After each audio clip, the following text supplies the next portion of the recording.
Okay, we're just going to take this one step at a time. This is our first attempt at reading 15 minutes a night. And what's the purpose of that? Well, I've been in various organizations that promote leadership and taken on the initiative of becoming as good as you can get. And pretty much everyone says those who read lead, or readers are leaders. And just to hold myself accountable, I've decided to open up a page on YouTube where I literally read 15 minutes a day.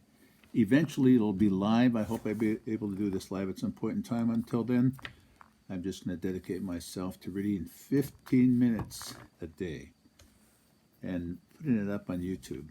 This is the first time. So just to give you a little bit of idea behind it, one of the groups, a couple of groups I've have recently interfaced with, encouraging reading. And so I'm setting up a page which is called Mung Bean Soup for the Soul. The reason I'm calling it Mung Bean Soup for the Soul is because of one of the books I've recently read that has been very beneficial in my thought process and kind of helping shape my ideas of what my future might hold if I accomplish the things that I need to accomplish to make those things be accomplishable. Does that make sense? Maybe not, but here we go. Chicken Soup for the Soul is the book by a well-known author who has sold more than 1 billion books, I think, by this time. Well, that guy went to this other gentleman for advice on his health. And one of the advices that this gentleman from India gives is a recipe for mung bean soup, which I have now been a I'm not even saying the right word. I've been a devoted eater of mung bean soup as prescribed in the book Ancient Secrets of a Master Healer. This is one of the books eventually I'll be reading in this series. And my goal is to read books that are either inspirational, educational, or motivational to help one increase their life's ability to be more physically fit, more financially sound, more emotionally intact, spiritually uplifting and advancing, ever advancing. And so this is the purpose of Mung Bean Soup for the Soul. And just to give you an example of some of the things I may be touching upon, some books, and it's going to take a while to get through them all, and these are just a few I pulled off the shelf. Blue Zones for Happiness. That's certainly something that will help elevate the condition of oneself. Learning how to be happy. Happiness is such a great thing in life. Pain-free every day. Wouldn't that be great for some of those people who aren't pain-free every day? This is by local artists, or local authors who are focused on treating the lymphatic system. And the way you get rid of the lymph, the poisons in your body, is by doing various things which involve motion. And they have a whole series of things they do, which has been very beneficial for many people. Another one of my favorite authors, a good friend of mine, Florence, in quotation marks, Johnny Frisbee. And Johnny is what she goes by. Everyone knows her by Johnny Frisbee that know her well. And she wrote this book, The Miss Ulysses of Puka Puka, when she was 14 years old. And judging from her photo, she's past her teenage years now. In fact, just a few years ago, she added some chapters to her book. And that's when I first met her. She's a phenomenal lady. And the book, Miss Ulysses of Puka Puka, is one of the books I'll eventually get to. It's amazing. If you don't know about Puka Puka, Puka Puka is an island in the Cook Islands, 700 miles from the nearest other islands. And not only that, it's a half a mile wide and a mile long, and the highest elevation is 14 feet. Can you imagine being in the middle of the South Pacific, 700 miles from anywhere, and 14 feet elevation, as high as you can get out of the ocean, which sometimes has hurricanes and typhoons and this type of calamities. Another book by a local artist who's been a speaker at my breakfast club, which I have every Saturday here, The Benefit of the X. And this is, some people have X's. And she lets you know how you can benefit from the X. You know, it doesn't have to be a death sentence when you have a divorce or change partners or whatever happens. All right. And this guy, Paul Hanley, wrote a book called Man of the Trees. Now, you want to have people who have impact on you? This Man of the Trees, I forget how many millions of trees he was responsible for having planted in a time when there wasn't internet to help promote your stuff or really mass media at all. So this book is one book that is very well worth reading. This book will probably get me censored if I read this, Natural Cures They Don't Want You to Know About. You know, the AMA and the Big Pharma, and this book is by Kevin Trudeau. Read it a few times. Yeah, they don't want this information disseminated because there's no money in health. There's only money in the model that they use in the United States for treating disease. But if you're healthy, there's not much money in it. All right, another one, the E-Myth Mastery. There's a series of books by this author, Michael Gerber. This man right here. Had the pleasure of meeting him one night at a networking event. And I'd been reading his books for 25, 30 years by that time, and this is the only thing I knew about him. I didn't know he was 4'10". I just thought he was a giant of a man because what he writes about and the command he respects. I mean, he's just a brilliant man who has built a worldwide organization, people who help people in their business. My older brother recommended this book to many of his clients. My brother was a financial advisor. He's retired now, but I can't tell you how many people he turned up the book, the E-Myth series, onto, which he did me. I've been telling about my idea of reading books for a few of my friends now, just to kind of get an idea of how this might run down.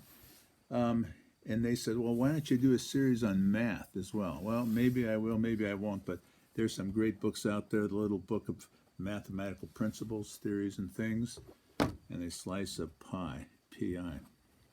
This is all the math you forgot to remember from school. I thought that was a great title. I have a degree in math. I love math. I doodle with math. It's just a great thing to have around. So, but you're always learning about stuff. Like the other day, you know, pie, for example, a slice of pie. Of course, that's pi, the relationship between the diameter or radius of a circle and the circumference. Well, that's not the only place in nature or in our world that pi shows up at 3.1417, on and on and on. I think they've got it up to the 12 trillionth decimal point. It's a non-repeating, non-ending irrational number is what it is, which is an amazing concept in itself. But pi can be found in other things, and I'm going to talk about just that alone sometime. What I decided to do tonight is just go ahead and start on a book. And the book I'm going to read tonight by one of my favorite authors, actually one of my favorite guys, Dr. Hiromi Shinya, MD, one of the leading endoscopic surgeons in the world. And you think, oh God, I'm going to read a medical book. I'll tell you what, this guy has a lot to say. And this is called The Microbe Factor. It's your innate immunity in the coming health revolution. Well, what I'm going to do to make sure I get my 15 minutes in, because all this blah, blah, blah I've been talking about doesn't count. So I'm going to open up my alarm clock here, and I'm going to set 15 minutes on it just to get an idea of what's that's like. So you see that? I've got 15 minutes on it. It's probably backwards, but that's okay. You know, the English language does not go. I don't even know if it is here. Anyway, I got 15 minutes on here. I'm going to push start as soon as I open up to the first chapter. I'm not going to read the intro tonight. I'm just going to start with the microbe factor. I used to buy these by the case, these books, and I used to sell them at talks I gave on proper hydration, nutrition, and lifestyle. Right back there in Scottsdale, Arizona. The coming health revolution. All right, I said I was going to skip the prelude and the introduction, all like this. Part 1, Chapter 1. Okay, we're going to start right now. I better get my whistle wetted. All right, kids, you ready for your bedtime story for tonight? All right. I'm pushing start, and there it goes. A new life or a new view of the human body. A new paradigm for human health must begin with a new view of the human beings and our place in the natural world. Here in the United States, many people talk about their concern for the environment. Books are written about the ecological balance and the consequences to the planet of global climate change. Not as widely recognized is the fact that our bodies are also an ecological system and are very much a part of the earth on which we live. As I witness the ongoing debate about healthcare in the United States, I see that one key of this discussion is missing. Before we see our way clear to better healthcare, I believe it is important to understand and to feel our individual connection to a larger whole, especially through our intestines. Okay, so I'm a gastroenterologist, so he's an enterologist, and maybe my viewpoint is skewed by the way century of practicing medicine specializing in human digestive systems. Still, I know that our intestines are not just long, narrow tubes.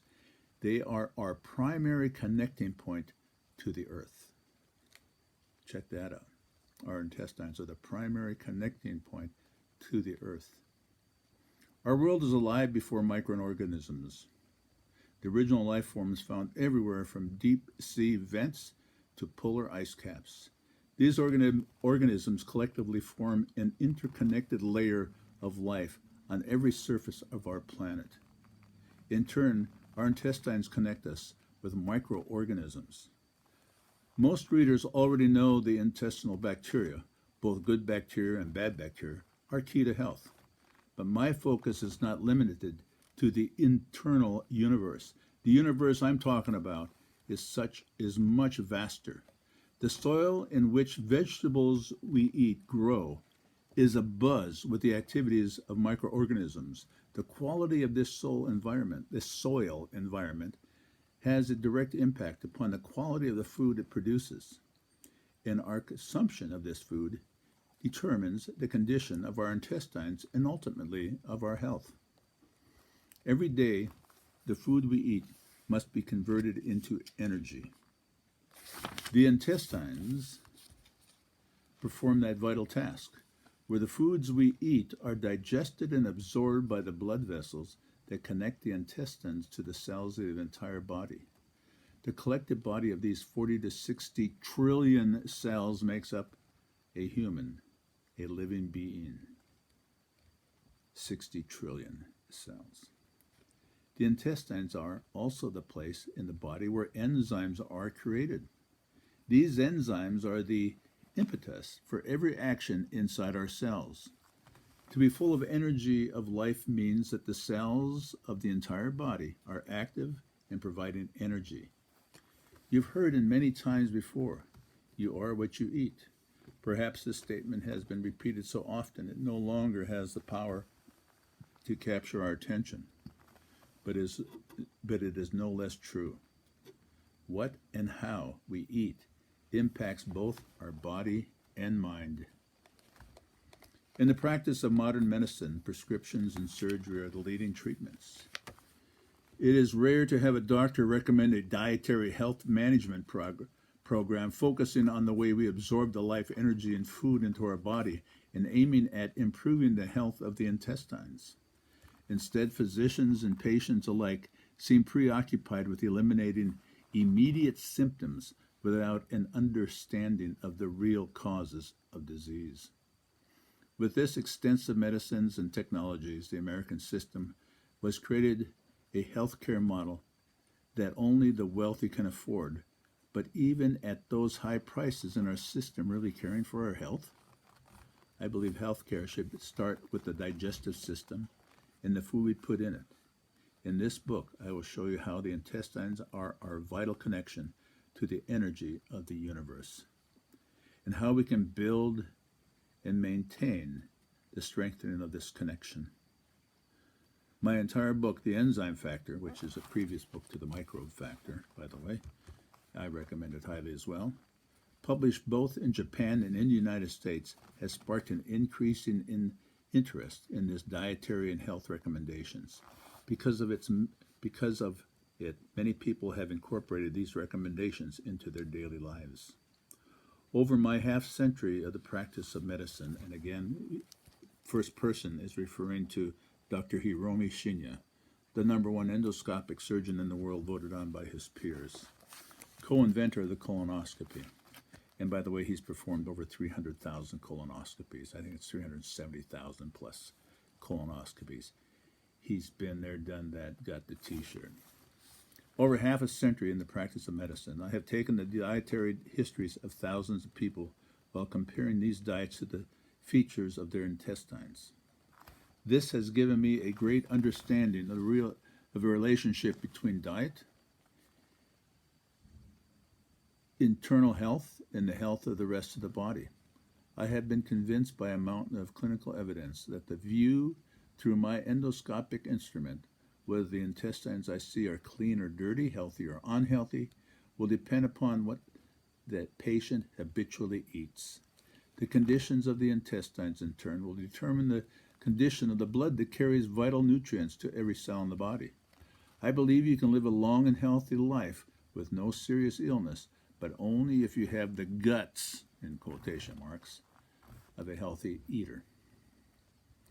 The Shinya Health Method